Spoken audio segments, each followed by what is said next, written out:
strange my crime was, as editor of the school newspaper, I had published on the back page a picture of someone holding a marijuana cigarette and handing it to someone else, and the caption said, "Big business at Kennedy High."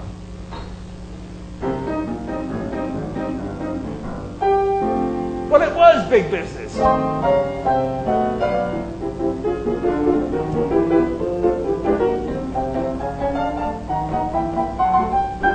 But worse, I had put inside a picture of our beloved Kennedy Cougars football team losing yet another game, and the caption said, I thought this was clever, I thought it was witty.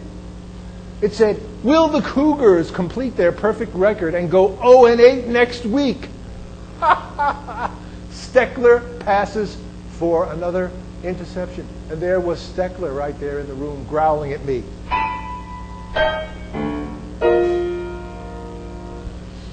The advisor to the high school newspaper was there, a young, effeminate man, a person of homosexual persuasions. And he was a lovely man. He advised me on what to do with the high school newspaper, and he was supposed to guide me in my early journalistic endeavors. But when he said, "I don't see what the problem is, I think you're all overreacting," the football coach said, "Squeeze it, pansy." Pansy. You don't hear that word too much, pansy. It's a euphemism. As I said, there will be euphemisms. Euphemisms, euphemisms. There were all kinds of isms. Pretty soon, people were floating isms everywhere. People were using euphemisms. It was hard to understand what was going on in the room. And in all the confusion, I slipped out the door as fast as I could.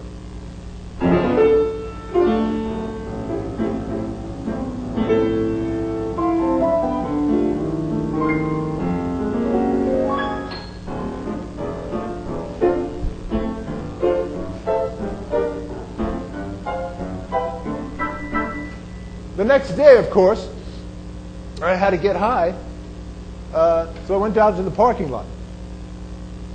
I couldn't get permission to get high in the school, so I had to go out to the parking lot. And what we do is, we went out to Greenberg's car. Now, Greenberg's car is an entire life support system. The roof is covered with inches of cannabis resin, and this is where we do our best work. Greenberg lent me the keys. I go in there, I'm there with Dickie Bernstein. Dickie Bernstein and I are in Greenberg's green Chevy. We're arguing about the Three Stooges, what do they do on their day off, speculations like that, important work. We're smoking as much as we can and watching the parking lot. We're watching the parking lot because we're watching for the White. The White is the assistant principal of the school. He's a man who is called the White because of his big head of white hair, which he polyurethanes every night. He was known simply as the White. You didn't ever want to see the White. Because if you saw the White, you were probably in trouble. So look out for the White.